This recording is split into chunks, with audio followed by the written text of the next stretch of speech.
essentiellement au limoud à Torah. Pas seulement le limoud, pas seulement l'étude, mais les gens qui font la Torah, qui respectent la Torah, ils font les mitzvot. Amar Rabbi Yoshua ben Levi, Bechol Yom Vayom, Bat Kol Yotzet Me'achorev, Umachezet Ve'omeret, Oy Lahem, La Beriot Me'elbona Shel Torah. שכל מי שאינו עוסק בתורה נקרא נזוף שנאמר נזם זהב באף חזיר, אישה יפה וכו' וכו'. Alors il dit, Rabbi Yoshua ben Levi, il dit, tous les jours, il y a une voix céleste qui sort littéralement du mont Chorev. Le mont Chorev, c'est le Har Sinaï. Et cette voix, elle proclame et elle dit, Oy Lahem, c'est quoi Oy? Car à vous, ok. La Beriot Me'elbona Shel Torah. Ceux qui méprisent la Torah. Alors sur ce Elbona Shel Torah, il y a plusieurs explications.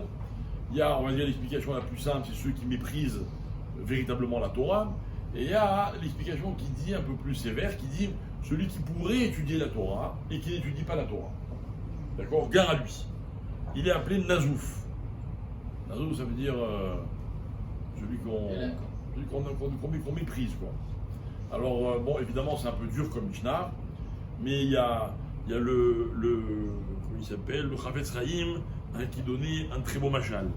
Il disait, ça ressemble à l'histoire d'un roi qui un jour croise la route d'un homme qui est couvert de boutons, malade, pauvre, épuisé, dans un état vraiment critique. Et le roi, en le croisant, il est pris de compassion pour cet homme. Alors il envoie des émissaires pour que cet homme soit accueilli dans son palais et qu'on lui donne des appartements privés et qu'on lui envoie des médecins et qu'il soit soigné. Et voilà que cet homme, au fur et à mesure, il retrouve la santé, il retrouve la forme et le roi discute avec lui et il voit que c'est un homme intelligent, donc il lui confie des responsabilités.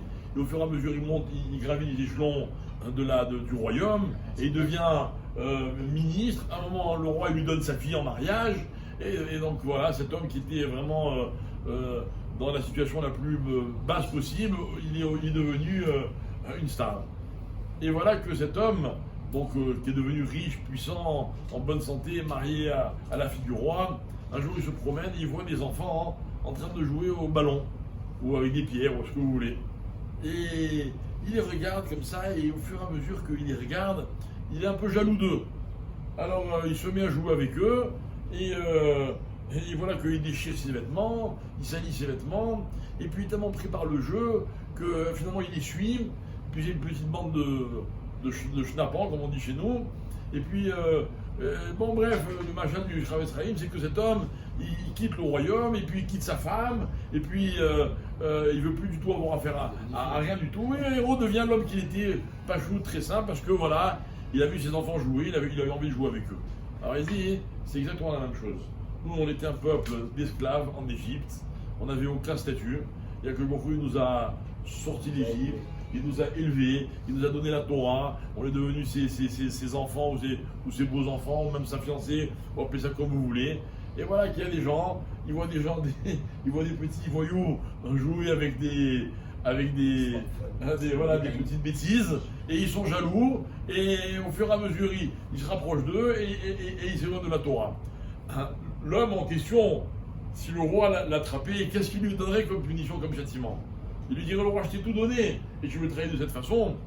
Alors, à Mavdil, le Chavetz Chaim, vous savez, qui était un homme qui ne disait que des paroles positives, et pour l'importance pour lui de la parole, voilà ce qu'il disait pour expliquer cette Mishnah.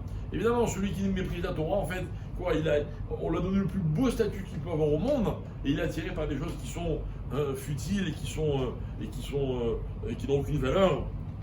Alors il dit, la Mishnah continue, elle dit, mais il y a marqué Aluchot Maaseh Elokim Ema Vemirta Mirta Elokim Hu Charut Aluchot Al Tigre Chirut Al Tigre Charut El Achirut She'en Lecha Ben Chorin Mishnah Batorah Betamut Torah Vechom Mishnah Betamut Torah Arizeh Mitale Shenema Mimatana Nachaliel Nachaliel Bamot.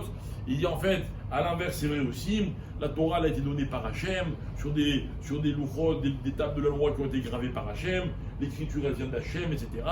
Tout celui qui a la chance de pouvoir étudier la Torah, il découvre ce que c'est que la liberté. C'est quoi la liberté? Comme on l'a expliqué plusieurs fois, la liberté de tout ce qui pourrait l'attirer. un homme qui voit des enfants jouer au ballon ou des voyous, faire des bêtises et qui est attiré par ça, en fait, quelque part, il est prisonnier par une vision qui l'attire, alors que celui qui étudie la Torah, il a la possibilité de s'élever et de maîtriser ses passions et ses envies. Et cet homme-là, comme dit la Mishnah, c'est la fin de la Mishnah, il a la chance constamment d'évoluer, de se parfaire et de se rapprocher de Akadosh Baruch Hu. Tana.